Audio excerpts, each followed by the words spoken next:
مساء الفل عليكم. حابة أشارك معاكم تجربتي في ريفر بوت المعادي. هي كروز على النيل. بتقضي فيها يوم، بيبقى من 7 ل10، من 7 بالليل ل10 بالليل. بيكون في اوبن بوفيه، بيكون في فقرات مختلفة، مغني ورقاصة وتنورة. بتقضي فيه وقت لطيف قوي. حبيت أشارك معاكم تجربتي علشان لو هتختاروا الاختيار ده. اول حاجه طلعنا الدور التاني.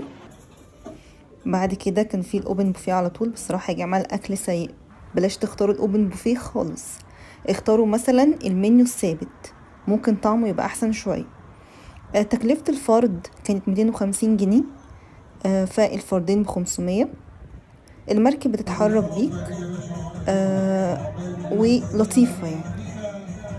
بدأنا الأول بفقرة المغني. بصراحة المغني كان حلو جدا، وبيقول أغاني إحنا عارفينها وشعبية، يعني كانت جميلة قوي قوي قوي. بعد كده كانت فقرة الرقاصة. هي كانت أجنبية، بس يعني هو رقصها مش زي الأداء المصري خالص، بس كان فاين يعني كويس. بعد كده التنورة بصراحة أكتر من رائعة، جميلة جدا جدا. وبعد كده كان فقرة تاني لنفس الراقصة بس ببدلة أخرى. اليوم كان ممتع ولذيذ. باي باي.